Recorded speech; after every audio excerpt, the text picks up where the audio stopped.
Greetings everyone and welcome back to the channel for another 1/6 scale figure unboxing and review. And in today's review we're going to be taking a look at none other than John Rambo. Rambo himself from the 1982 film First Blood.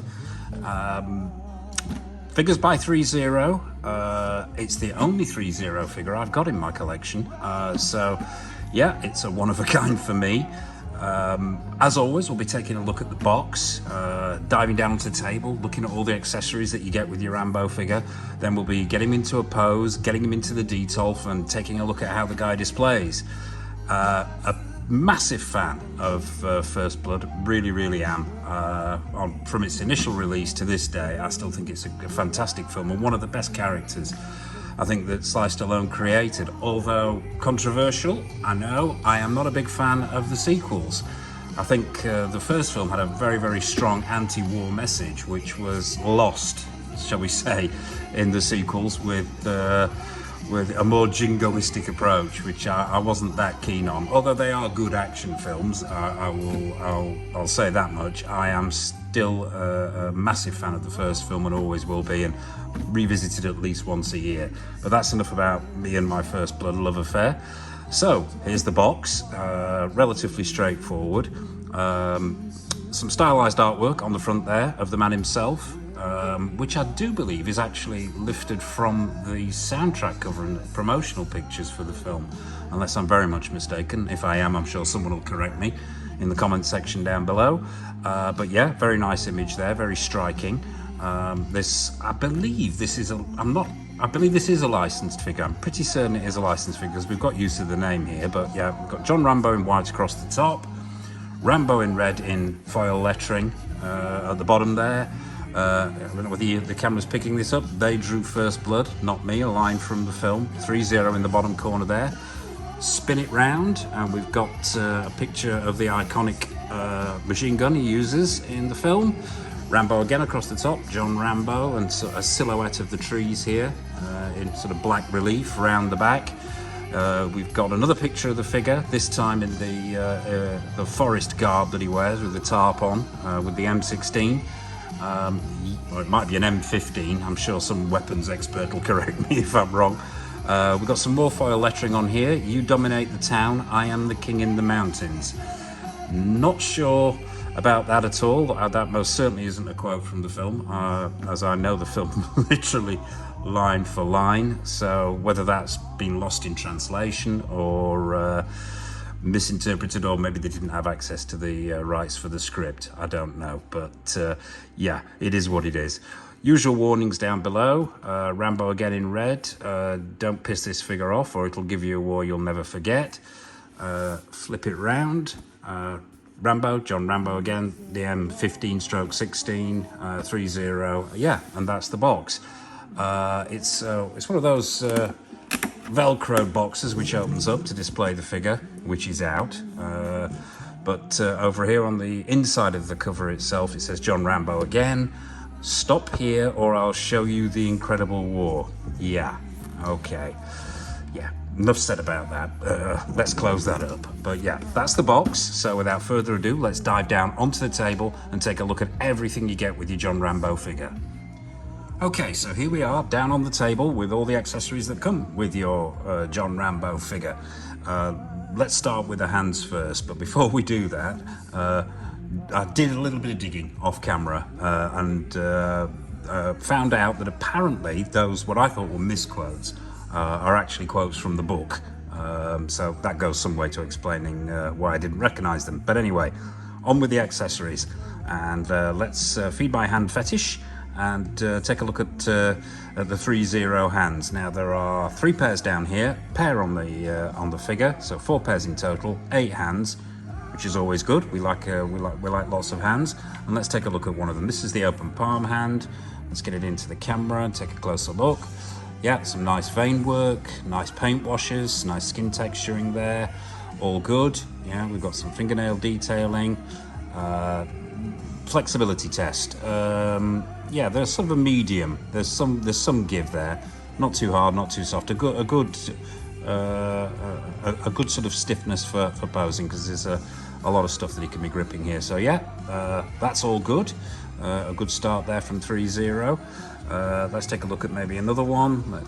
You've got a number of gripping trigger finger hands, both right and left, so suitable for holding weapons in either hand, or the knife as well, or this when we get to it.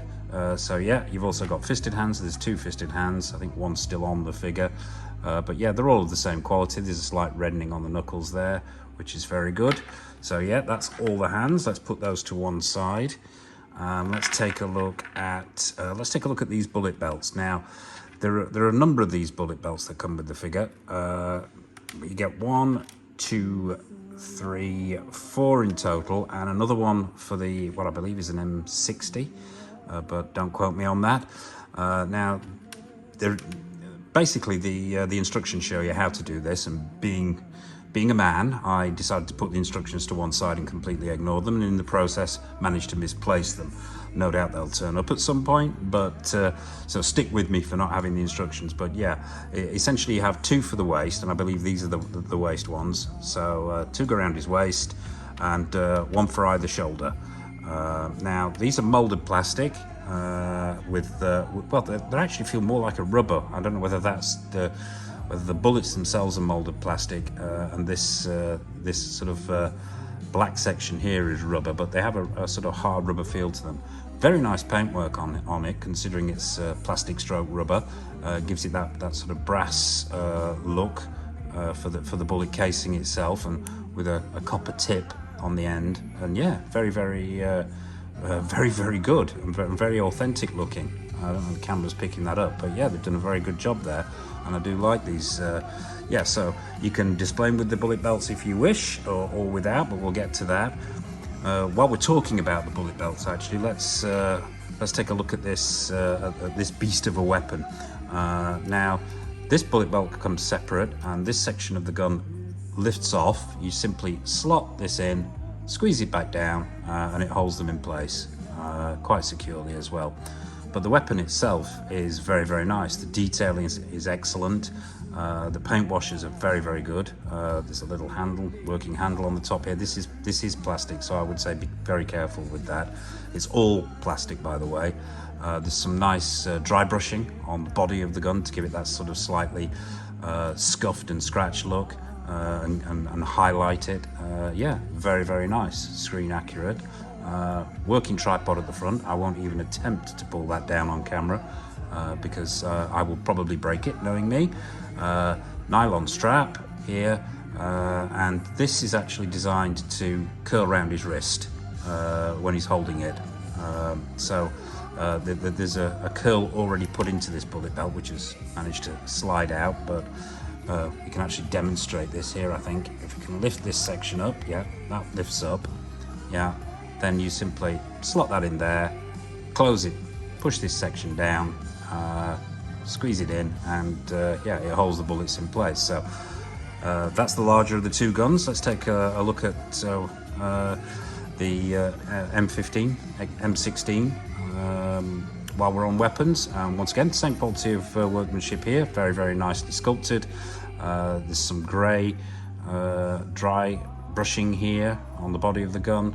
Some nice detailing. The handle, the grip here on the stock, very nice. Yeah, very authentic looking. Once again, full nylon strap, very nice, very screen accurate. So that's the bullet belts and the weapons. Usual spare wrist pegs. We've got 4 in total here. Nice to see there's 4 and not just 2. Let's take a look at these 2. Rambo's knife, all plastic, quite sharp, so be careful with this. Serrations on the back there. Relatively simple paint wash on there, green grip, and this section of the handle actually comes away. Now, as I believe he had a compass in there, but they've not gone that far with the detailing, but yeah, that there is a reason for that coming off. It's not just for effect. There is a purpose to it, which we'll find out when we take a look at this, which is a stick. It's a quarter scale stick, but a very nice stick it is too, all plastic. The paint washes on here are very good, and I'm suitably impressed. 3-0, even down to the little bits of where the smaller branches have been cut off or broken off. It's very nicely done. The paint washes are great. There's some dry brushing on there, and on the top here we've got the bindings. This is all plastic, and this is used where I believe where he kills the pig, and this is where this section actually comes in handy, because you take this off, making sure you don't drop it or lose it, which is what I did in the first take. And then the knife actually slots through this hole here, and then you reattach, which I'm not going to attempt to do on camera, but you actually reattach that bit under there to hold the knife in place.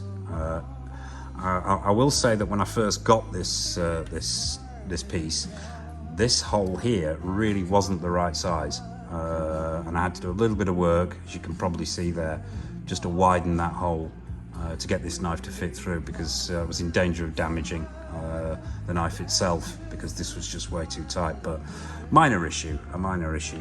So that's the knife and the stick. And finally what we've got over here is the tarpaulin that he grabs on his way up the mountain. This is rather nice. It is. It's got a dirty look to it. It's just cotton. It's just simple cotton that's been frayed and weathered, and there's sort of an oily texture to it. It looks like they've actually added. I mean, this looks like paint, but it feels like oil stained, and it's dirty and it's scuffed, and there's holes in it, and it's frayed around the arms.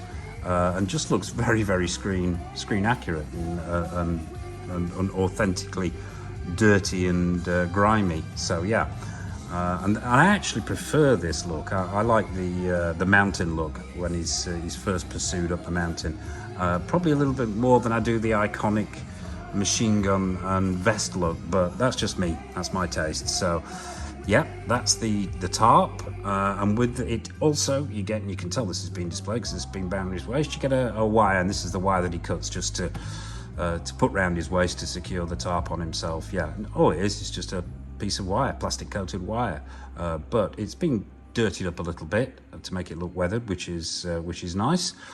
And that's it. So they're all your accessories. That's everything you get with John J himself. So without further ado, let's bring out the main event. Let's get him onto the turntable. And herein lies a big issue, which we do need to mention, and that's 3Zero's lack of stand, which they seem to do with all their figures. I've got to say, 3Zero, come on, it's 2023, guys. We want stands with our figures. Yeah, figureless stands really aren't cutting it, but yeah, that's enough of the stand issue. Let's bring Rambo out. Let's get him onto the turntable and see how he displays and how he looks. Okay, so here he is, onto a generic stand, onto the turntable, and yeah, the man himself, Mr. Rambo. Where should we start? The weight of this figure is actually quite light. I'd seen the Rambo 330 figure and was suitably impressed. Don't own it, would like to.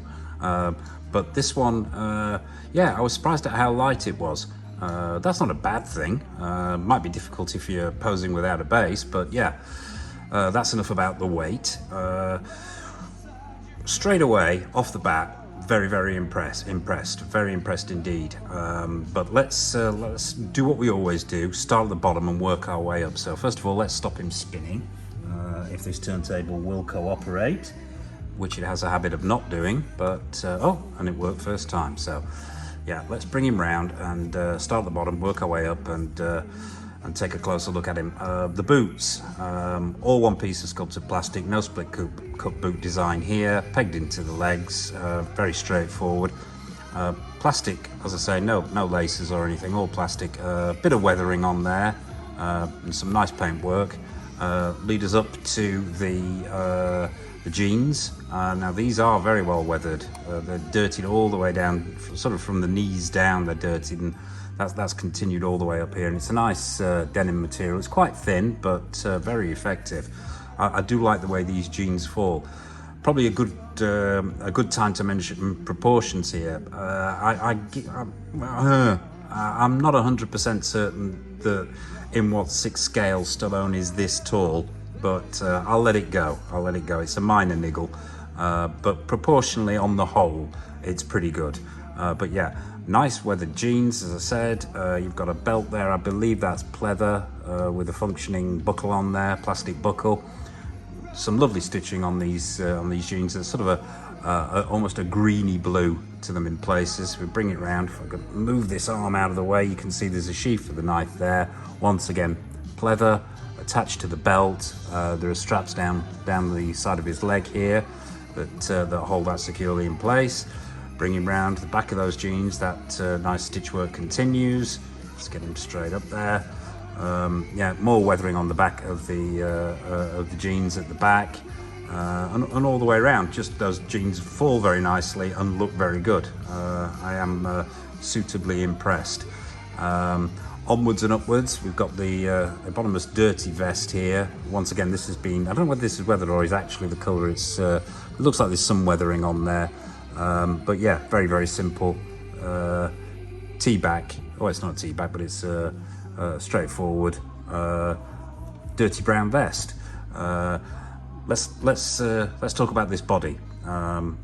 Upper body, very, very nice indeed. Obviously seamless arms. Obviously apart from where the top of the arm meets the shoulder, and the wrist pegs here, completely seamless. And the skin texturing, the veining, the musculature is absolutely excellent. I have to say, I am thoroughly impressed. I'm trying a little bit of different lighting for this section for a change, because I know in the past the lighting's not really done the figure that much justice, and we've had to wait till we get to the detail. But hopefully this will be slightly better. We will be going over to the detail as always, which will give you a really, really good impression of this figure. But yeah, hopefully this lighting is slightly better. But yeah, very, very impressed with the texturing here, as always with seamless arms. Be careful leaving it in dynamic poses for long periods of time. These arms don't like that kind of thing. They will stretch, they will rip, they will tear. So yeah, exercise caution. I do like the attention to detail here as well. We've even got the cut on the top of his arm there when he dives into the tree and then has to sew himself up. And that's done with some suitably wet look red paint. Very nice indeed. Yeah, the shoulder proportion, the chest. It's got a sort of a hollow rubber feel, like there is obviously a skeleton figure underneath this. But yeah, excellent work on the body there. Really, really impressed with that. Let's take a look at this head sculpt. Let's bring him a little bit closer. Now this head sculpt there's only one head sculpt that comes with this, and it goes straight into the rubber neck, which I believe it's rubber, which is actually surrounding the skeleton underneath this figure. But it works well. It works well. I would say be careful when you're taking this head off, because you have to take it off to get the bullet belts across there. The waist ones simply go around the waist and clip. The two shoulder ones, best to take the head off to get it over. And yeah, it can be a bit finicky getting that head back on, because there is a peg underneath it, but the surround is rubber. So yeah, exercise a bit of caution there as well. But there's a decent amount of movement in the head, not a vast amount. It's there, but once again, be careful as well when moving this head, because the hair here, and I'll spin this around just so you can see it. So if you're going to go into any super dynamic pose with the head, you risk catching the rubber of the shoulders here with his hair, and it is quite sharp. But yeah, bring him back round. That head sculpt, yeah, very, very impressed. The hair, the detailing on the hair is very good. You've got individual strands. They've got the color right, the length right, the style right on the hair. There's a material bandana which runs underneath the hairline there. I don't know whether the camera's picking this up. Yeah, and then reappears here underneath the hairline. Once again, screen accurate, dirty brown material, the same as the tarp. Now the head sculpt itself, very, very good. Really, really am impressed with this head sculpt. I know the STALLONE shop did a version of this, and be controversial here and say I don't think it's anywhere near as good as this. That's just my opinion. The STALLONE shop version how can I put this politely? Let's not be polite. It looks like Droopy's had a stroke. Come on, that's just how it appears to me. It doesn't look like Stallone. This to me looks like Stallone in First Blood. But yeah, down to the texturing, the sculpt itself is magnificent. The skin texturing is great and matches the body. We've got a bit of a 5 o'clock shadow there, beautifully glassy eyes from every angle. That is Stallone in First Blood to me. We've got some more of that wet look, red blood effect paint there. Bring it round from every angle. Every angle, to me, that is Stallone in First Blood. A really, really top shelf head sculpt, this one. Very, very impressed. So there you have it. That's John J himself. So as always, what we're going to do next is we're going to add some of the accessories, get him into a pose, get him into the Detolf, and have a look at how he displays under the Detolf lights. So without further ado, it's over to the Detolf. Okay, so here we are over in the Detolf with the 3.0, John Rambo, John J himself. We've got him onto the usual Hot Toys Thanos base, the go-to base. I think it really works really well with this figure.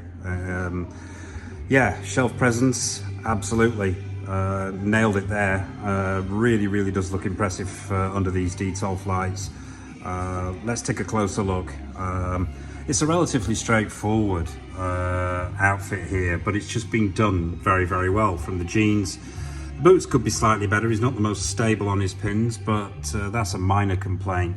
The body's very good. That outfit, as I say, simple but exceptionally effective. The body, very good. The musculature, the skin tones, the vein work. I've gone for the tarp on look simply because it's a look in the film I really like. I know the end sequence in the vest with the heavy machine gun is the one that we all associate with the film and with Rambo, but I just like this look. I really do. I think it's there's something about it that really appeals to me. Yeah, so let's take a closer look at that head sculpt under these Detolf lights, and yeah, I'm going to get in as close as I possibly can to give you an idea of just how good this head sculpt is. One of the best I've seen of Sly. I think it is absolutely stunning. Word of caution, a couple of words of caution actually, about this body. As you can probably make out there where the M16's been around his neck, because it's rubber, there is some rubbing there. I mean, that will come off and I will have to have a go at that at some point. But yeah, I believe that's come from this nylon strap. And also this tarp itself has been given a sort of oily coating, and I think that could rub onto the body over time as well. So yeah, exercise caution with the hair rubbing on the neck, with that nylon strap rubbing on the body, and maybe with this tarp as well. This could you know, maybe discolor the body as well. But overall, I am absolutely amazed with this figure. Love it, absolutely love it. As a representation of Sylvester Stallone as John J Rambo in First Blood, I think it is amazing. Really is. And I don't think I've seen a better version. Pretty certain I haven't. So that about wraps it up for this episode of Go Figure. I hope you've enjoyed it. Please hit the like button, comment in the comment section below, subscribe, hit that bell notification icon so you don't miss anything coming up. We've got lots more retro reviews coming up, as we've done before, but also a lot of new stuff as well coming your way. We've got the in-art Batman, whenever that releases.